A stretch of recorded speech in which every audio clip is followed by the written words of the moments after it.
성탄절은 굉장히 중요한 의미가 있는데 사람들이 성탄의 의미를 잘 모르고 그냥 이 1년 중에 하나 있는 그 휴일, 빨간 날 중에 하나로 생각을 하는 경향이 참 많이 있습니다.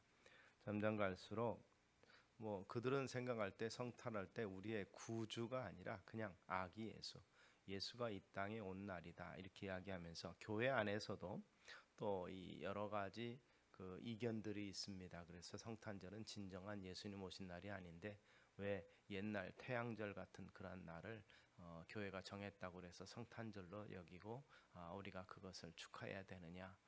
사실 진정한 예수님의 생일은 아무도 모른다. 이런 얘기를 하면서 어떤 면에서 보면 이 정확한 이야기를 하는 것 같지만 분위기를 흐리는 것입니다. 사실은 이 성탄절이 결정이 된 배경 속에서는 이 기독교가 전파되고 로마의 국교가 기독교화되면서 사실 많은 곳에서 우상 숭배하던 일들이 있고 또 각각 자기 나라의 신들을 제국 안에서의 이 비지배 국가에서 자기들의 신들을 섬기면서 문제가 있는 것들을 이 정리를 좀 해야 될 필요가 있기 때문에 특별히 이 가장 강력한 그 영향력을 가졌던 동방은 달을 섬기고 그리고 이집트라든지 서방 쪽은 태양력을 섬기는 그러한 과정 속에서 25일을 일반적으로 제국하에서 이 축제 절기로 즐기는 것들을 그냥 축제로 지키지 말고 우리의 구주 되신 예수 그리스도의 탄신일로 정해서 그것을 이방신을 섬기지 말고 우리 하나님 예수 아들 예수 그리스도를 섬기는 것으로서 이렇게 정하자. 그래서 교회가 사실은 이것을 정했고 그런 면에서 이것을 태양절을 사실은 그 태양절이었던 것은 사실이지만 그러나 이것을 우리가 예수 그리스도의 오심을 정하자. 왜냐하면 2000년에 그 정확한 날짜를 아무도 모르기 때문에 그것은 단순히 예수님 생일이다라는 개념보다 이 땅에 구주가 태어나신 것을 이방인을 섬기지 말고 이방신을 섬기지 말고 하나님의 그 구속 계획에 대해서 감사하고 기뻐하는 그러한 절기로 삼자. 그래서 이 어떻게 보면 선교적인 측면에서 복음적인 측면에서 성탄절이 교회로부터 정해진 것은 사실입니다. 그래서 이것이 교회의 전통이 되어 왔습니다.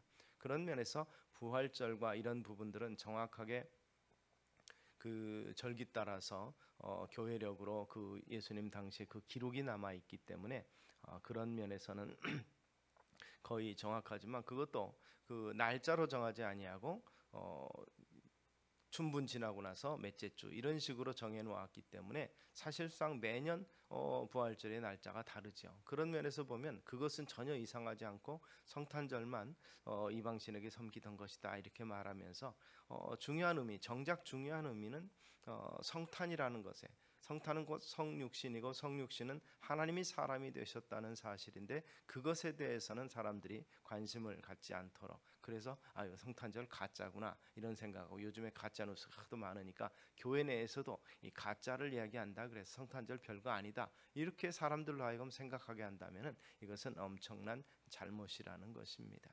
주님 오신 것을 그래서 초대교회는 바로 이 성탄절에 정해지고 그냥 단순히 성탄절만 축제로 보내는 것이 아니라 이 대림절이라 그래서 4주 동안 주님 오신 것을 기억하면서 경건하게 보낼 수 있도록 이렇게 교회가 전통을 삼고 그러한 일들을 진행을 하고 있는 것입니다. 우리가 아시는 것처럼 할로윈 같은 만성절도 사실은 좋은 의미 속에서 기독교적인 배경 속에서 시작이 됐는데 사람들이 악하니까 그것을 즐기기 위해서 사실 그래서 악한 영들 이런 것들의 흉내를 내고 돌아다니면서 사실 그들이 모두 다 풀려나는 게 뭔지 알아? 나중에는 심판 문제가 되는데 그 문제에 대해서 사람들은 생각하지 않고 당시 눈에 보이는 현상들을 가지고 귀신을 쫓아내고 그들이 내게 들어오지 못하기 위해서 기괴한 현상을 하고 이미 귀신이 들어있다 이렇게 이야기하는 것처럼 보여짐으로 말미암아 귀신이 범접하지 못하는 지극히 미신적인 생각과 이것들이 어우러진 상황 속에서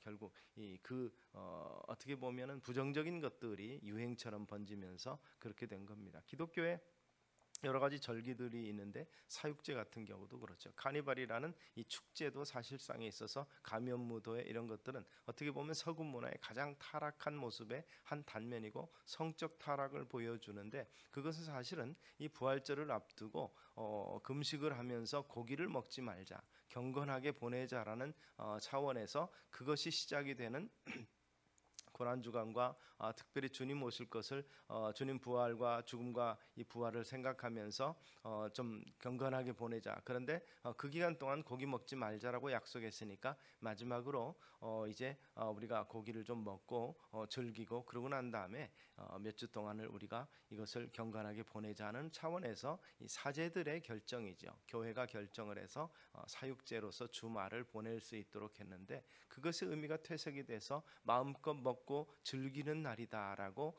와전이 되면서 그것을 사람들이 그냥 기쁨과 즐거움으로, 그러다 보니까 모든 것이 용납이 되는 그러한 날이 됐고, 그것이 결국 로마를 중심해서 문화로 번져가면서 스페인으로 가고 브라질로 가고 미국으로 건너가면서 그 스페인의 문화가 미국에는 마디그라 축제 같은 그러한 축제로 변정이 됩니다.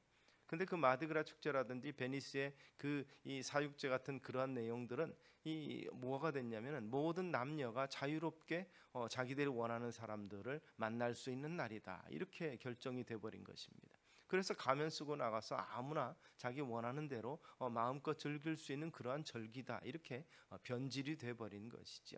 그래서 교회가 경건과 거룩을 위해서 정해놓은 것인데도 사탄은 어떤 면에서든지 이러한 교회의 절기와 이런 것들을 무너뜨리기 위해서 역사 속에서 얼마나 노력해 왔는가를 단적으로 보여주는 것이 이러한 어떻게 보면 지극히 인간적인 축제라든지 이런 부분들에서 보여지는 것이죠. 최근의 성탄과 연말연시는 어떻습니까? 젊은 사람들에게 있어서는 결국 이 그 짝을 만들어서 커플을 만들어서 즐기는 주간으로 특별히 절기로 전락해 버리고 선물 주고 받는 것으로 그냥 이렇게 그 의미가 퇴색돼 버린 그 같은 이 모습이 많이 발견되는 것을 볼 때 우리 교회 안에서 이런 부분들을 아이들에게도 또 우리 스스로도 정확한 성탄의 의미를 알고 그것을 기념하며 감사하며 기뻐하는 절기로서의 다시 한번 우리가 생각을 하고 전통을 다시 세워나가야 되는 의미가 있어야 되지 않을까 생각을 해봅니다. 그런 면에서 이번 대림절은 정말 예수 그리스도에 관한 진리들을 다시 한번 공부하기도 하고 또 그 속에서 은혜를 나눴으면 좋겠습니다. 이 갈라디아서의 바울은 바로 그런 면에서 너희가 하나님의 아들이라 이렇게 말하는데, 우리가 하나님의 자녀가 된다는 것은 이 죄가 없기 때문에 가능한 것이고 의롭다 칭해졌기 때문에 가능한 것입니다. 죄인이 하나님의 자녀가 될 수가 없는데, 그 죄인이 하나님의 자녀가 될 수 있도록 하기 위해서 하나님께서는 아담을 이 땅에 보내신 이후에 그들의 타락으로 하나님과 멀어진 것을 회복시키기를 원하셨습니다. 그래서 때가 참에 이렇게 해서 아들을 보내셨는데, 그 아들은 여인의 후손으로 나올 것이라고 약속하고 있습니다.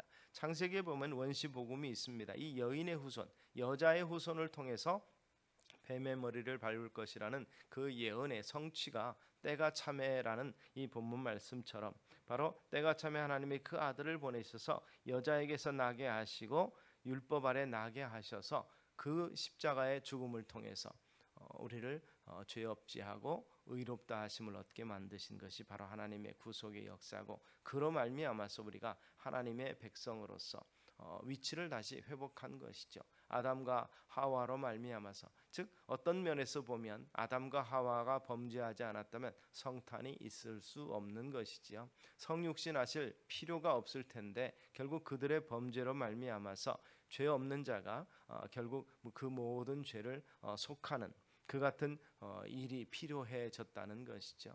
결국 인간의 타락으로 말미암아서 이 하나님이 친히 육신을 입고 이 땅에 오신 성육신 사건이 이루어지게 된 것입니다. 그러므로 그들이 먹지 못했던 생명실과를 주시기 위해서 이 땅에 때가 참에 여자의 후손으로 우리 주님을 이 땅에 보내셔서 사람의 형상을 입고 오게 하신 것이 하나님의 구속의 섭리요 범사의 때가 있다는 사실을 보여준 것이죠. 구약의 여러 메시지들은 바로 이 같은 때가 차면 하나님께서 그 아들을 보내셔서 우리를 구속하실 것이라. 우리 구속을 위해서 십자가의 죽음과 죽음의 권세를 깨뜨리는 사탄의 권세를 무너뜨리는 역사를 통해서 우리를 구하실 것이라는 메시지가 사실은 구약의 모든 메시지입니다. 구약의 39권 모두가 다 그리스도의 오심을 증거하고 있고 그리스도의 새 나라에 대해서 이야기하고 있다는 사실을 우리가 기억하시기를 바랍니다. 사실 성경에 보면 그 때에 관해서 여러 가지 그 암시해 주는 모습들이 있습니다. 예수님의 때, 사람들은 그 때가 언젠지를 잘 모르는데 마리아와 마르다 이 그 가족의 이 관계를 통해서도 우리가 그걸 볼 수 있는데, 나사로가 중병이 들었다는 소문이 있고 마르다와 마리아는 예수님께 사람을 보내서 나사로가 죽게 됐습니다. 또 예수님의 사랑을 많이 받았던 가족들이었기 때문에 와서 고쳐주소서, 예수님께서 고쳐주실 것을 확신하고 있었기 때문에 예수님께 사랑을 청했고 소문을 들었지만 예수님께서는 차일피일 미룹니다. 그러다가 나사로가 죽은 다음에야 그 가정에 도달하게 되는 거죠. 그러자 마르다와 마리아는 어떻게 보면 원망스럽게 불평을 합니다. 주님께서 미리 오셨다면은 괜찮았을 텐데, 그가 일어났을 텐데 하고 아쉬워할 때 부활이라는 사실, 내가 곧 생명이요 부활이라는 사실을 믿느냐는 말씀을 통해서 이미 죽은 지 나흘이나 지났고 유대인의 개념 속에서는 이제는 영혼이 돌아오지 못한다, 다시 살아나지 못한다라는 그냥 그러한 개념을 가진 나흘 지난 다음에 그를 다시 살려내심으로 말미암아서 때가 있다는 것이죠. 하나님의 때를 통해서 결국 하나님께서 생명을 주관하시고, 그리고 이미 그들로 생각할 때 포기하고 더 이상 소망이 없다 할 그 때에 주님께서 그를 다시 살려주심으로 주님이 어떠한 분이신가를 분명히 보여줍니다. 생명의 주인이 바로 우리 예수님이신 것을 보여주는 하나님의 때를 보여주는 거죠. 그 주님께서는 사람들에게 그 주님께서 어떠한 분인가를 보이기 위해서 나흘을 더 기다리신 것이죠. 바로 그런 부분에 대해서 하나님의 때는 아무도 알 수 없으되 하나님의 구속의 계획이 이루어지는 것, 그것은 하나님만 아신다고 주님께서 말씀하십니다. 바로 그것을 위해서 이 범사의 때가 있는데, 바울은 여기서 때가 참에 하나님의 때가 되고 하나님의 그 기대하던 그 날이 왔을 때 외아들을 이 땅에 보내셨다는 것입니다. 그래서 베드로는 그렇게 이야기합니다. 사랑하는 자들아, 주께는 하루가 1000년 같고 1000년이 하루 같은 이 한 가지를 잊지 말라 그럽니다. 그래서 이 때가 참에 이 말로 확실히 하고 있는 것이죠. 하나님께서 예수님을 보내시기로 작정한 것이 바울이 이 사실을 기록할 때보다 무려 4000년이나 전에 약속하셨고, 그 약속이 이루어질 때까지를 주님께서는 기다리셨고, 그리고 나서 우리 주님을 이 땅에 보내셔서 하나님의 시간에 하나님의 구속의 계획과 섭리에 맞추신 것을 우리가 볼 수 있습니다. 오묘하신 뜻을 따라서 미리 계획하시고 작정하시고, 그리고 나서 하나님의 때에 맞추어서 우리의 구속을 완성시키기 위해서 일하셨던 하나님이 지금 이 시간도 바로 구속의 완전한 완성을 위해서 일하고 계시고, 또 우리는 다른 때를 기다리고 있습니다. 그것은 주님께서 다시 오셔서 세상을 심판하실, 심판주로 오실, 백보자의 심판주로 오실 그 때를 기다리는 것이죠.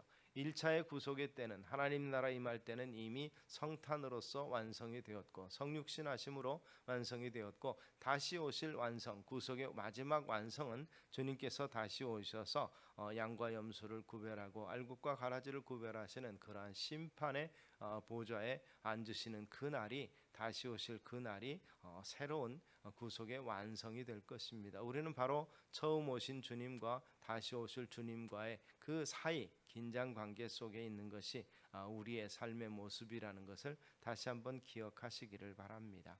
첫 성탄을 우리가 기억하지 못한다면 왜 주님께서 다시 오셔야 되는 사실도 깨닫지 못하게 되는 것이죠. 그래서 성탄절의 의미를 아는 것은 매우 중요합니다. 그래서 성탄에 오신 주님께서 무슨 일을 어떻게 하셨고, 그리고 나서 우리가 앞으로 기대해야 되고 인내하면서 소망 가져야 될 것이 무엇인가를 우리에게 분명히 보여주셨기 때문에 그렇습니다. 그러면서 우리가 한 가지 이해하지 못할 것은 그냥 강림하시면 될 것인데 왜 여인의 후손으로 오셨는가가 궁금합니다. 그래서 바울은 때가 참에 하나님이 그 아들을 보내셨는데 여자에게서 나게 하셨다 그랬습니다. 창세기에서 아담의 타락한 이후에 뱀을 저주하고 그들에게 미래의 구속상을 알리시면서 여자의 후손을 말씀하셨던 것처럼 이 여자의 후손을 통해서 내가 너로 여자와 원수가 되게 하고 너의 후손도 여자의 후손과 원수가 되게 하리니 여자의 후손은 내 머리를 상하게 할 것이요 너는 그의 발꿈치를 상하게 할 것이라고 분명한 하나님의 말씀이 있었던 것을 생각하고 때가 참에 그대로 이루어져서 여자에게 나셨다고 바울은 증언한 것입니다. 여자의 후손으로 오셨다는 것은 곧 인간이 되셨다는 뜻입니다. 피조물인 인간으로 오셨다는 것이죠. 말씀이 육신이 되어 우리 가운데 거하시며 우리가 그 영광을 보니 아버지의 독생자의 영광이요 은혜와 진리가 충만하더라. 사도 요한은 요한복음 1장 14절을 통해서 예수님의 오심을 그같이 분명하게 아버지의 영광 그리고 이 독생자의 영광이라는 것을 분명하게 선포하고 있는 것입니다. 예수님이 육신으로 오셨다는 사실을 분명히 선언하고 그리고 신성과 인성을 동시에 가지신 분이 우리 주님이시라는 것. 그래서 여자의 후손으로 오셨다는 사실이 매우 중요한 것입니다. 단순히 인간으로만 오신 것이 아니라 제2위신 인자로서 오셔서 우리 죄를 구속하기 위한 대표가 되셨다는 사실입니다. 실패한 인생에게 소망을 주시기 위해서 여자의 후손으로 인간의 몸을 입고 오셨습니다. 결국 인간의 모든 죄를 대속하기 위해서 죄 없으신 육신을 가지고 성령으로 잉태되시고 오심으로 말미암아서 그 제물이 되시기 위해서 흠 없이 오시기 위해서 동정녀 탄생 여자의 후손으로 오셨다는 것이죠. 이스라엘의 제도와 또 절기와 이런 제사 제도를 통해서 보면 그들의 죄를 사하기 위해서 하나님께서는 피 흘림이 필요하고 흠 없는 어린 양을 준비하라고 하셨습니다. 대표적으로 어린 양이죠. 소도 될 수 있고 그리고 비둘기도 될 수 있고 그들의 형편에 따라서 첫 아들을 하나님 앞에 드리는 제사 속에서는 바로 그 같은 다양하게 드릴 수 있지만 이스라엘 전체를 위해서는 항상 1년 된 흠 없는 양을 준비해서 상번제를 드렸습니다. 아침 저녁으로 드렸고 특별히 1년에 한 번 속죄일에는 이 양 2마리를 준비를 합니다. 그래서 흠 없는 양 하나는 번제로 드리고 하나는 아사셀의 양으로 염소라고도 표현되는데 그를 광야로 내보내서 야수들의 밥이 되게 하는 것이죠. 그래서 결국 죄의 삭은 사망이라는 것을 분명히 하고 그리고 그 죄의 삭을 위해서 우리가 죄 사함을 받고 살아나기 위해서 그 죽음으로부터 건져내기 위해서 희생양이 필요한 것을 계속해서 제사를 통해서 이스라엘을 가르치셨고 그 흠 없는 양으로서 예수님께서 제물이 되신다는 사실을 우리에게 분명히 보여주셔야 됐기 때문에 그렇습니다. 참으로 우리의 생명을 위해서 첫 아들을 하나님의 것이라 그래서 하나님께 드릴 수 없기 때문에 양피를 베고 그리고 양으로 하나님 앞에 대신해서 속죄의 제물을 드린 것처럼 그것은 아브라함에게 하나님이 이삭을 바치라고 하고 양을 준비하신 것과 같은 의미라고 볼 수 있습니다. 그래서 대속이죠. 대신 속전, 속하는 죄를 속하는 이 속죄의 제물이 되도록 하기 위해서 친히 그 몸을 입고 이 땅에 오신 것입니다. 그래서 실패한 인생이 자기들로서는 할 수 없는 것 그래서 대신해서 누군가의 피 흘림이 필요하기 때문에 그 피 흘림을 하나님 스스로가 피 흘려 주셨다는 사실입니다. 그것이 성육신하신 예수님께서 십자가에서 죽으심으로 말미암아서 우리를 죄사하고 의롭다 하시고 하나님의 자녀 주신 그 놀라운 구속의 비밀이 거기 있다는 것입니다. 참으로 타락하고 범죄하고 죄 중에 태어난 인간으로서는 도저히 할 수 없는 그것, 스스로 구원할 수 없는 그들에게 소망을 주시기 위함입니다. 에덴에서 쫓겨나갈 때 그들은 생명실과를 다시 보지 못하고 맛보지도 못했습니다. 왜냐하면 두루 도는 화염과 그리고 천사들이 그룹들이 그것을 지키고 있었기 때문에 그들에게는 다시 기회가 주어지지 않는데 하나님은 그들이 그대로 멸망하는 것을 원치 않으셨습니다. 그래서 여자의 후손을 예비하시고 준비하셨고 아담과 하와에게 가죽옷을 지어 입히셨습니다. 그 가죽옷의 의미는 바로 희생이 있었다는 것이죠. 그들을 보호하고 그들이 살아갈 수 있도록 가죽옷을 예비하신 것처럼 여인의 후손을 예비하셨고 그를 통해서 이 실패한 인생 하나님의 뜻대로 하나님의 거룩한 형상대로 생육하고 번성하며 하나님의 대리자로 지상에서 다스릴 자로 왕으로 살아가야 될 이 아담과 하와가 타락함으로 범죄함으로 그 사명 감당치 못하는 것을 다시 그 신분을 회복하고 하나님과의 아름다운 교제를 이루어 나갈 수 있도록 하기 위해서 외아들을 이 땅에 보내신 것입니다. 그래서 그 하나님과 다시 하나가 되는 소망, 하나님과의 관계가 회복되는 소망을 위해서 이 땅에 친히 오셨고 사람 되셨다는 것입니다. 그 사람의 죄를 씻기 위해서 참으로 죄의 삭은 사망이요 하나님의 은사는 그리스도 예수 우리 주 안에 있는 영생이니라 바울은 이야기하고 있습니다. 그 피를 제단에 뿌리고 그 몸은 번제로 태워서 하나님께 드림으로 용서받았던 이 희생 제물과 같이 그의 피 뿌림으로 말미암아서 참으로 우리는 죄 사함을 얻게 된 것이죠. 사람이 죽으면 모든 것이 끝나는 것이 아니라는 것입니다. 뭐 죽기 아니면 까무러치기 뭐 그런 얘기도 있는데 사실 한 번 죽는 것은 사람에게 정한 것이요 후에는 심판이 있으리라. 히브리 구자는 분명히 이야기합니다. 죽음으로 끝이 아니라 그 뒤에 심판이 있다. 여호와의 증인들은 죄인의 죽음은 그것이 큰 심판이기 때문에 그 이상은 없다 이렇게 표현하고 여호와의 구원받은 14만 4천만이 천국에서 잔치할 것이다 이렇게 이야기합니다. 죽으면 그게 심판이다. 그 이후가 없다는 것이 진정한 심판이 될 수 있습니까? 성경은 더 말하고 있습니다. 영원히 꺼지지 않는 불못에서의 이 고통, 그 같은 심판이 주어질 것이라는 것입니다. 참으로 죽음은 끝나고 감각도 없고 아무것도 없는 것이라면 사실 그 이방인들이 선택할 만한 것이죠. 더 이상 괴로움이 없다는데 차라리 고통의 끝이 그것이 아닌가 생각을 하는데 그 고통의 끝이라고 생각하는 죽음으로 결코 죄값은 끝나지 아니한다는 것입니다. 영원한 이 꺼지지 않는 불에서의 심판 그것이 있기 때문에 그것이 두렵기 때문에 우리는 그것에 가지 않도록 하기 위해서 이 부자와 나사로의 비유를 통해서 바로 우리에게 교훈을 주신 것입니다. 망하지 말라. 생명을 얻기 위해서 그리스도를 영접하라고 우리에게 말씀하고 있는 것을 우리가 기억하시기를 바랍니다. 그러나 인간 중에는 그것을 정결케 할 존재가 없었기 때문에 하나님께서 친히 사람의 형상을 입고 이 땅에 오셔서 스스로 십자가 지심으로 피 흘리시고 희생양 즉 화목의 양이 제물이 되셔서 하나님과 우리를 화목시키기 위해서 이 땅에 오신 것입니다. 그래서 그 같은 구원의 역사 다시 생명실과를 얻도록 하는 역사의 첫 걸음으로서 이 땅에 성육신하시고 주님께서 내려오신 것이 바로 성탄이라는 것입니다. 사람 되신 것은 사람으로 끝나는 것이 아니라 다시 부활하시고 그리고 승천하셔서 구속을 완성하신 이후에 다시 오셔서 모든 것을 심판하시고 새롭게 하신다는 약속의 말씀처럼 새 하늘과 새 땅을 이루어 가시면서 모두가 그 영광 안에서 기뻐할 이제는 죄와 슬픔이 없고 눈물과 고통이 없고 완전한 하나님의 의가 있는 그 나라로 우리를 부르시기 위해서 오셨다는 사실입니다.